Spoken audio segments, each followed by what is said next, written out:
All right. Welcome to another edition of Sabbath Lounge. This is Matt And Jake here. coming to you talking about current events. Kinda, yeah. That's kind of how they apply. Yeah. Current events. Definitely, the events are happening, aren't they?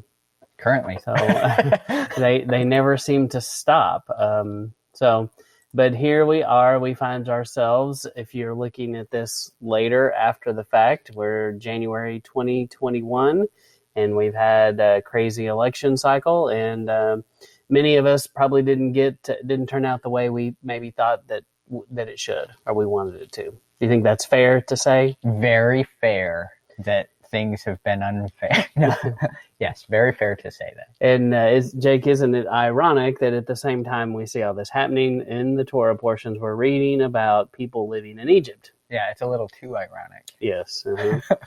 And so we're reading about people that left Egypt, and they left under tyrannical oppression. Yes.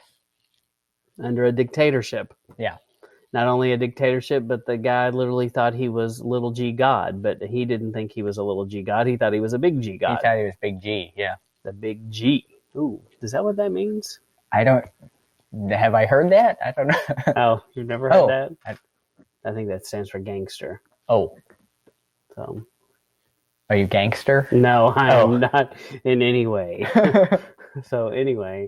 But we're reading about these people that leave Egypt and leave a dictatorship. And so we've heard a lot about, over the last year or so, about making America great again. And so I kind of started thinking about, wait a minute, did anybody that left Egypt, did they say, let's make Egypt great again? I mean, not in those exact words. They did cry out for Egypt while they were gone. Mm-hmm. Some of them did. Maybe not all of them. Yeah. So definitely, they left a life of what some would say was luxury. It was the most modern country on the world. At its time, they had the universities, they had, the wealth, the military, all kinds of, reasons people came all around the world to trade. They grew cotton here. They made paper, all kinds of things happened here on the Nile. It was pretty amazing. Mm-hmm. Right. And so, there have been some people that even argue they found batteries and running water in some of these palaces and things, just things that seem to kind of defy what we think of in ancient cultures, but they had a pretty modern life and a pretty modern system, more advanced and more modern, I think, than we realize. Yeah. And the Israelites, no, they wouldn't have been privy to all the most modern conveniences, but they would have been better off than living in the wilderness with nothing. Mm-hmm. So my point is, what's our identity? We get so wrapped up in this American red, white, and blue identity, our founding fathers, but just take a look at Washington D.C. and look at the Egyptian influence there. That in fact we have the world's largest obelisk in Washington D.C. Yeah. Just go research what that means.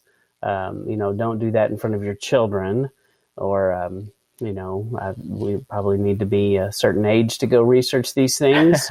And we're not going to go into detail about what they mean, but it just doesn't take a rocket scientist. Once you start reading a little bit, you're like, oh, okay, I get it. Right. But, definitely, Washington, D.C. is full of Greek, Roman, and Egyptian mythology. And so, there was an intentional connection to that. And so do you think, when people leave Egypt, I'm not sure that they're using a lot of terms like make Egypt great again or make the Pharaoh great. The Pharaoh, it was so great back in Egypt in the good old days. But you brought up a good point that eventually they do, they get out in the desert and they suffer a little bit and they're like, wait a minute, I had food. I had some awesome food on my table every day back in Egypt. Yeah, it wasn't the same food every day. Yeah. And then interesting that, their bellies drove them. Yeah. You see that a lot today, too. Yeah, it's not a lot different. So, and it is kind of an important thing. I mean, food. It's very pretty important. It's almost like you need it. Yeah, almost like it's required. Yeah. So, but do you think that as they're leaving, do you think they still identified themselves as Egyptians? I think may have been, groups of people that might have. I mean, I think about Korah. I mean, he wanted to be in charge. Maybe he didn't think of himself as an Egyptian, but clearly Egyptians came out with them. Mm-hmm. And, if I don't know, I would imagine on some level they did. Yeah, yeah. I mean, it is possible for sure. But they're, if they were too worried about being Egyptian, I don't think they would have left. Right. They'd be like, hey, well, I'm not leaving this. This is awesome. Yeah. But so I do think it's a gut check time for us, all of us who call ourselves believers in one true L. Who are we serving? What's our identity? So many people, I believe, have quite possibly made the red, white, and blue their political party, their leader, have made those idols, and I believe there's a lot of really good people that have got caught up in these things. Yeah, I think maybe we put too much importance on, America, as, and yeah, it's kind of the best thing going. It's, we're not saying we want to be anywhere else. Yeah, it's kind of the best of a lot of bad systems. Mm-hmm. But yeah, you get once you forget where your true loyalty is, it's easy to get caught up in. I have a quick example maybe that kind of helps. So I went to a church in Pennsylvania,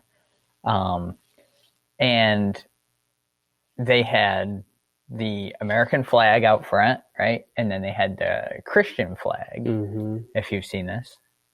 And they had the Christian flag higher than the American flag. And they had someone from the military, start going to that church, but he didn't like that because the American flag's supposed to be higher than the other flags around, right? That's kind of that's the rules. The rules, right? And the pastor of the church, a friend of mine, he said, "Well, I'm a Christian first, and then an American," which I think is how we should be looking at it. Yeah. Is I follow Yahweh first, and then I'm an American. And I think it's easy to, because the American flag it's in your face, the life we're living is in our face, whereas, living for Yahweh is kind of it has an ethereal kind of above things, kind of, you got to look for it. You got to use your imagination to remember that that's what's going on, because it's not just, we're very visual beings, and if it's not right in front of us, we don't really think of it as often as maybe we should. Yeah. Yeah, that's a good point. And the flag is everywhere. Yeah. And we're not saying that we think the flag is bad or, any of those things, but it's what you put your faith, your hope, and your trust in.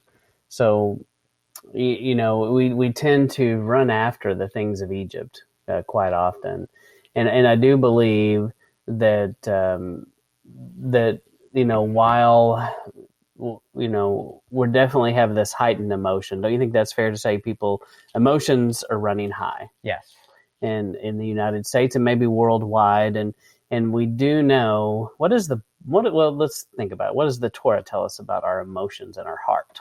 They're deceitful and tricky. That's right. And so emotions run high, and I think it's very easy to be manipulated. And I think a lot of people are allowing themselves to be manipulated because maybe they're hearing what they want to hear. And, to me, America is born in rebellion. And, from the beginning, we're about rebellion. Yeah. And we have a lot of stories about rebelling and, from the American Revolution, the War of 1812, and then, what we see happen in Texas, the great state of Texas, by the way, and the Alamo. And, there's a lot of rebellion in these stories and, the Civil War. just story after story after story. And what does Yah say about rebellion? I think he says, stone the children with rebellious hearts. Yeah. Yeah, and clearly it isn't the same thing, and right. It's what you're rebelling against is the important thing. Yeah. And I'm not trying to say that was necessarily bad, all those things, but it isn't an aggressive, mm-hmm. and thumb your nose. It's like when Cain is angry at Abel, Yahweh says, be careful because sin is crouching at your door. Mm-hmm. With rebellion, it's very easy to walk out your door and sin's crouching there and you get jumped by it. So if you're running around in rebellion, even if it's to the right cause, sin is crouching at your door. Yeah. In that. Yeah. I've definitely been in rebellion myself. I've been in a church where I was in rebellion against the things they were doing and the things they taught. And I finally came to my wife and I finally came to the conclusion that it wasn't right for us to be in that rebellion and cause so many people grief, that we should just leave, that wasn't our fight. And these people weren't going to fight with us. Mm-hmm. And we were just causing them a lot of grief. And they were good people. They were good, God-fearing people that just saw things differently than we did. And we weren't going to do anybody any favors by continuing to be in rebellion. It was just causing discord. Yeah. And but I do think you can make an argument. A lot of people say America is based in Judeo-Christian values, and yes, there's some truth to that, but there's also a lot of truth to rebellion. Just being birthed out of rebellion, and I fought that for a long time because I have it in my bloodline lineage. I had people that fought in the American Revolution and in the Texas Revolution. And so, it's in my DNA to push back and fight. And in my heart of hearts, my flesh, I would like to do that. But I don't know that that's what Yah is calling me to do. Right. And, and so, who we have to decide who are real kingdom. And I see a lot of, we see a lot of political leaders, church leaders, world leaders that rise up, and they're like the little horn in Daniel. Yeah, there's a lot of little horns running around. Seems to be hundreds of them on both sides, the political right, the political left, every place you look, you see them. You probably have worked in a workplace where there was a little horn. Yeah. I have. Yeah. And they are very annoying. And there's a lot of dangerous things about, that being the little horn. And you see so many people that are boasting and bragging, and we've seen a lot of that.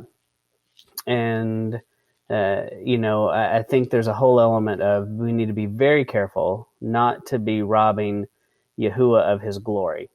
Yeah, I think there's a lot of people that are kind of drunk on the power that people have allowed them to have, not necessarily drunk on the power that Yahweh's allowed them to have. Mm-hmm. Because there are people in positions that Yahweh has given power to.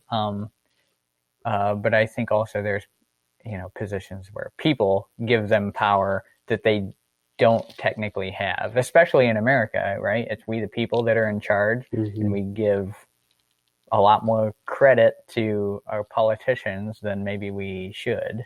Yeah.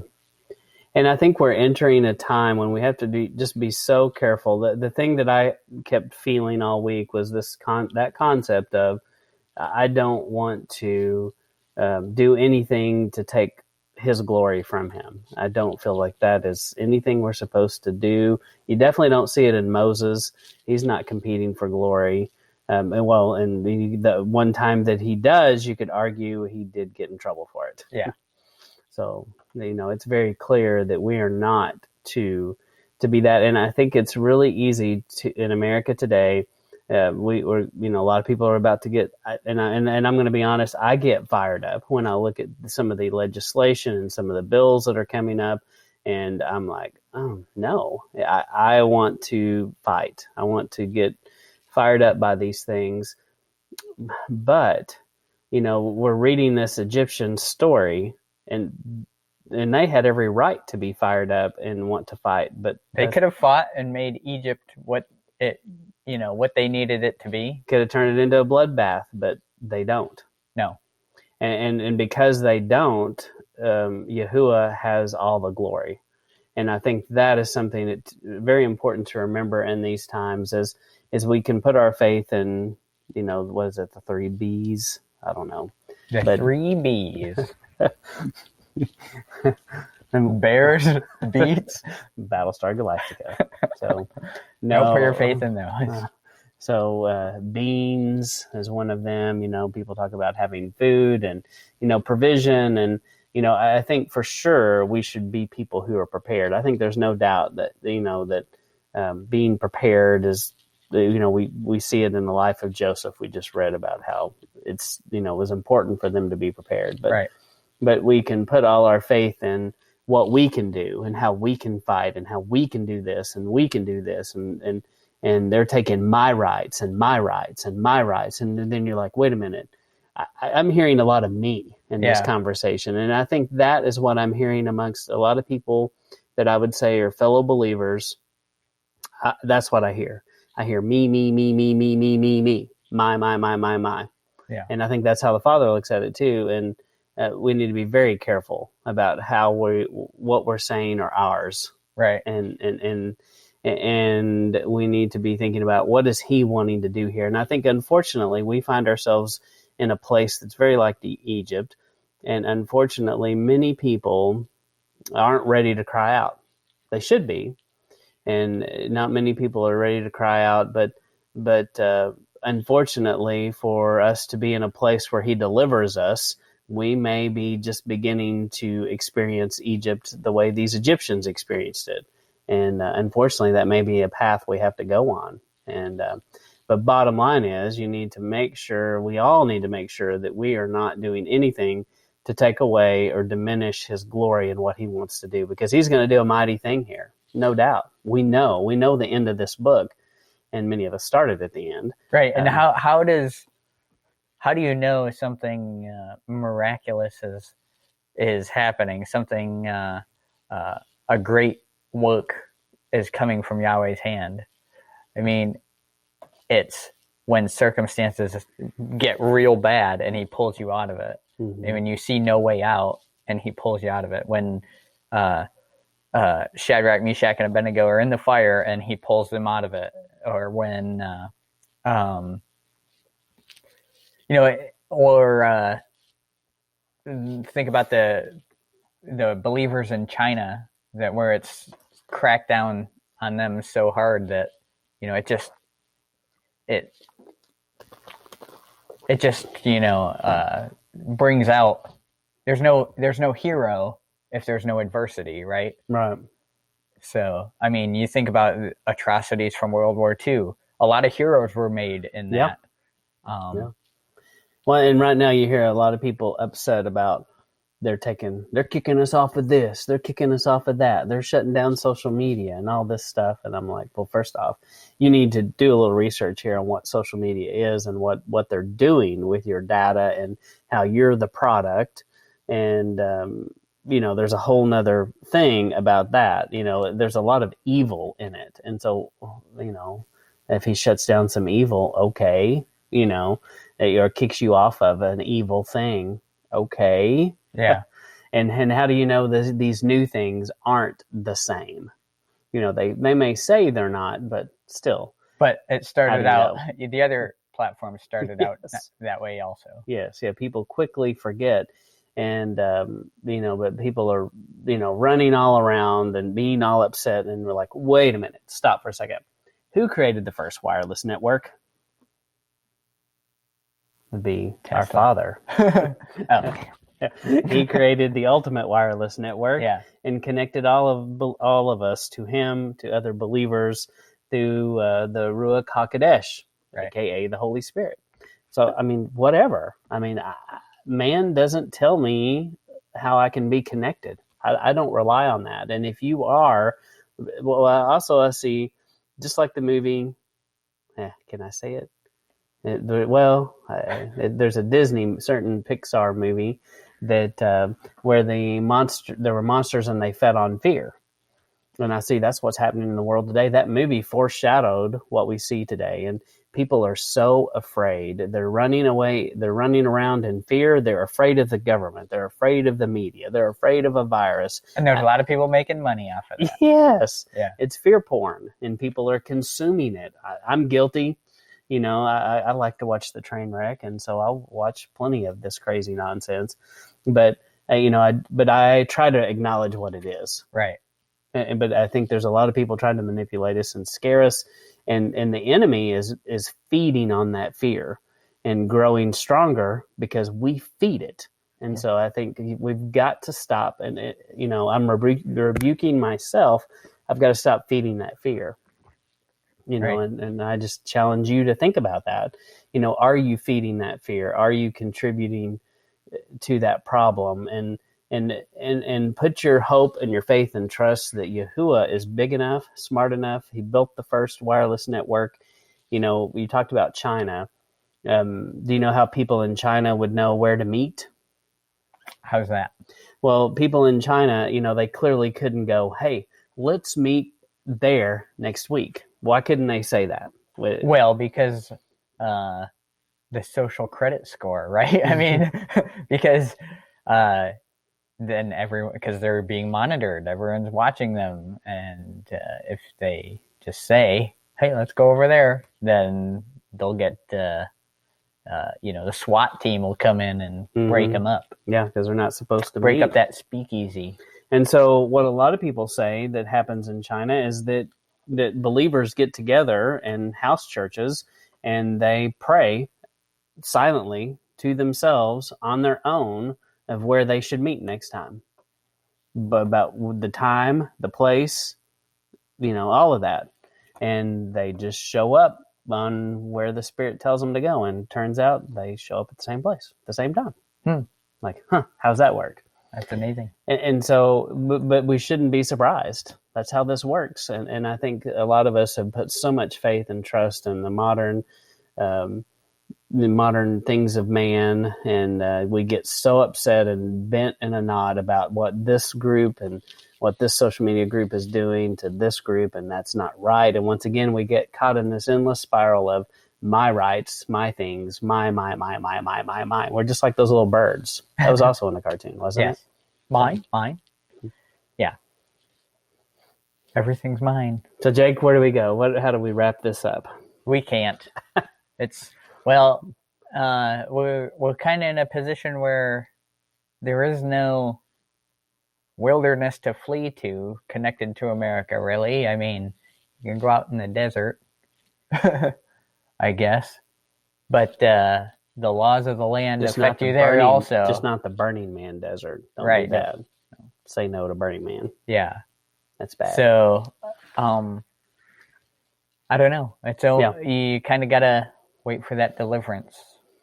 And I think don't be surprised if you see things get worse. I mean, don't be surprised. Don't be shocked by that.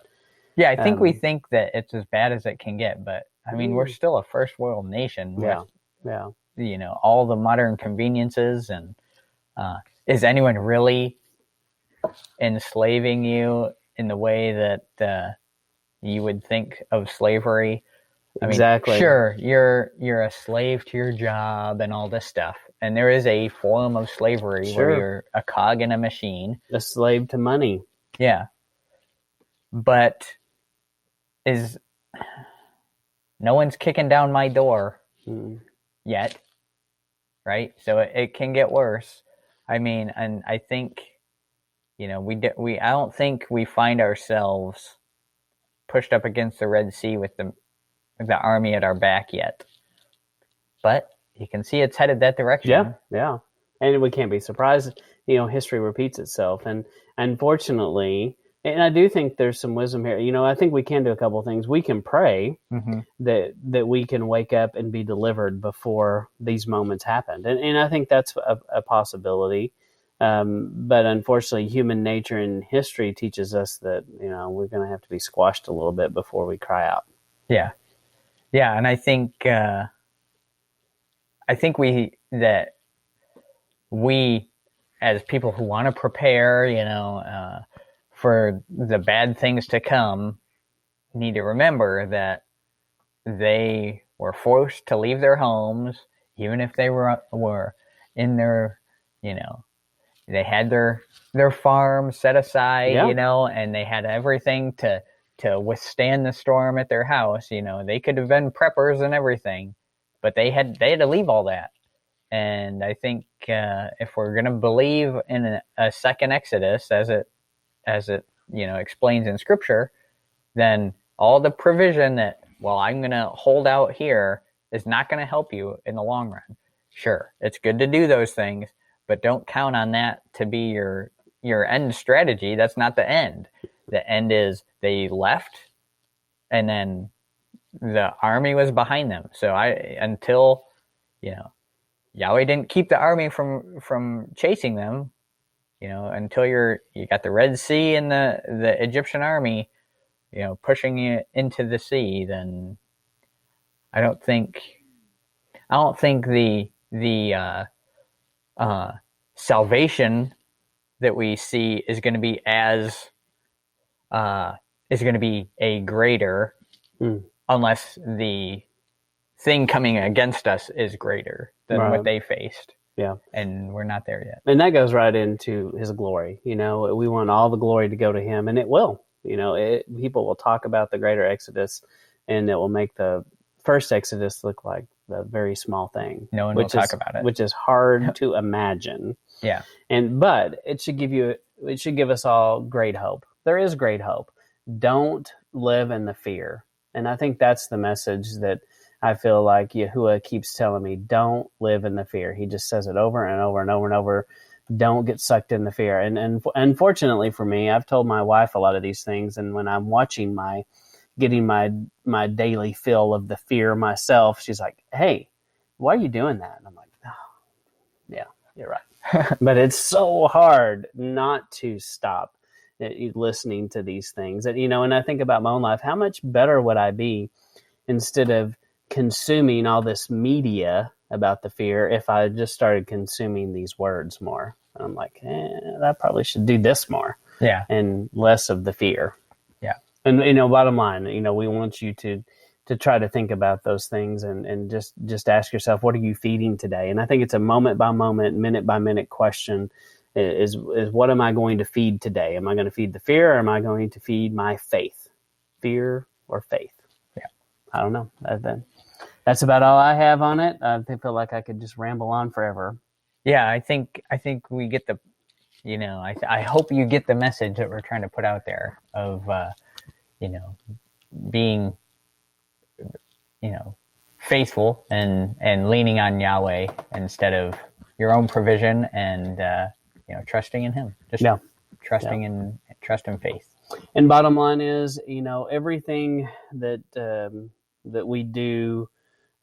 Even here with Sabbath Lounge, we don't want any of the glory for ourselves. We don't want any of the credit. None of the credit should go to us. It should go to our Most High Elohim. He gets all the glory, all the credit. And our point is, we will just want to help point you to Him, right? And encourage you to dive deeper in your faith and to not look to people like us or anyone else as being the experts. He's the expert. We're just all trying to learn what He said to do. Yeah. So, but we do appreciate your time commitment, that you stopped by, that you took a minute to listen to us. We ask that you like, subscribe, comment, share, send this as a text message to a friend and say, hey, this is great. You should listen to it. So anything you can do like that, we appreciate it. Not because we think we're great. Right. Just, if it's helpful, then we want it to help people. So. Mm-hmm. We just want to be servants of the Most High, and like we said, we want Him to receive all the glory, all the credit, because it belongs to Him. We don't want any of it. So we appreciate you listening to Shabbat Lounge. This is Matt and Jake signing off. See you later. See ya.